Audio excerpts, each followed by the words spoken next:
ചേട്ടൻ എന്തിനിങ്ങനെ വെപ്രാളപ്പെടേണ്ടത്? ഇനിയും കിടക്കൂലേ 2 മണിക്കൂർ? 10 മണിക്ക് അങ്ങ് എത്തിയാ പോരെ? എനിക്ക് വെഞ്ഞാറോട് കഴിഞ്ഞല്ലേ പോവാനുള്ളത്.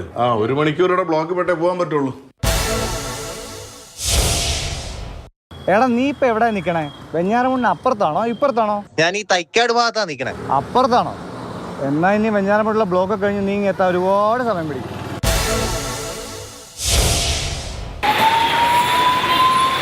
അതെ, ഈ വെഞ്ഞാറമൂട്ടിലൂടെ പോയാൽ എന്താ ഇത്ര പ്രശ്നം?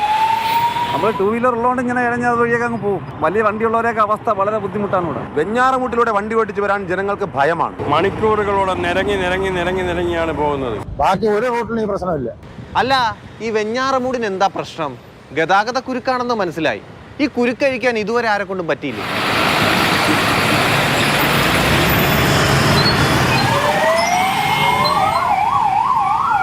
അഴിയാക്കുരുക്കഴിക്കാനായിരുന്നു മേൽപ്പാലം. 2025 ജനുവരി 17 നിർമ്മാണോദ്ഘാടനം. MC റോഡിലെ ഏറ്റവും പ്രധാനപ്പെട്ട തിരക്കേറിയ പട്ടണങ്ങളിൽ ഒന്നാണ് വെഞ്ഞാറമൂട് എന്നത് നമുക്കൊക്കെ അറിയാം. ഫ്ലൈ ഓവർ അല്ലാതെ മറ്റൊരു സാധ്യതയും ഇതിന് പരിഹാരം കാണാനില്ല. പക്ഷേ പണി ഇതുവരെ തുടങ്ങിയിട്ടില്ല. കിലോമീറ്ററുകൾ നീളുന്ന ഗതാഗത കുരുക്കിൽ ഗതികെട്ട് യാത്ര ചെയ്യുകയാണ് നാട്ടുകാരും യാത്രക്കാരും. എന്തെങ്കിലും അത്യാവശ്യത്തിന് മെഡിക്കൽ കോളേജിലേക്ക് പോകേണ്ടി വന്നാൽ 1 മണിക്കൂർ 1.5 മണിക്കൂർ വെഞ്ഞാറമൂട്ട് ട്രാഫിക് കുരുക്കിൽ പെട്ടുപോകും എന്നുള്ള കാര്യത്തിൽ സംശയമില്ല.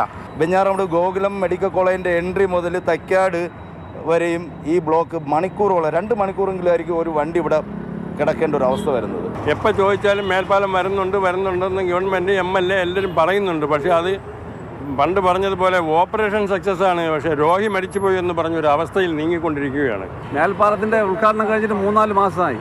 ഇതുവരെയായിട്ട് അതിന്റെ ഒന്നും ഇവിടെ കഴിഞ്ഞിട്ടില്ല.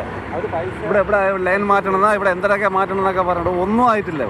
മേൽപ്പാലം നിർമ്മാണത്തിന് മുന്നോടിയായി പരിസര പ്രദേശങ്ങളിലെ വൈദ്യുതി തടസ്സപ്പെടാതിരിക്കാൻ വൈദ്യുതി വിതരണം ഭൂമിക്കടിയിലൂടെയാക്കും. KCB മേൽനോട്ടത്തിൽ വേണം ഈ ജോലികൾ പൂർത്തിയാക്കേണ്ടത്. സമാന്തര ഗതാഗത ക്രമീകരണവും ഒരുക്കണം. ഉന്നതതല യോഗം ഈ എല്ലാ ഡിപ്പാർട്ട്മെൻറ്റുകളെയും വെച്ചുകൊണ്ട് ചേർന്നു.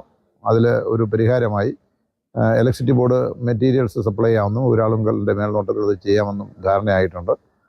അവർ പറഞ്ഞിരിക്കുന്നത് ഈ മാസം 25-ാം തീയതിക്ക് മുമ്പ് തന്നെ അത് ആരംഭിക്കാനാകും എന്നാണ്.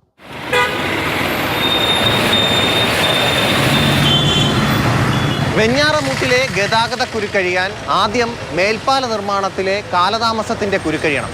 ജനങ്ങളുടെ ബുദ്ധിമുട്ട് പരിഹരിക്കാൻ വേണ്ടിയുള്ള പദ്ധതിയല്ലേ? നിർമ്മാണ ഉദ്ഘാടനം കഴിഞ്ഞ് 6 മാസം പിന്നിട്ടത് കൊണ്ട് പറയുന്നതാണ്. അനൂപിനൊപ്പം T. സരീഷ്ണ, മാതൃഭൂമി ന്യൂസ്, തിരുവനന്തപുരം.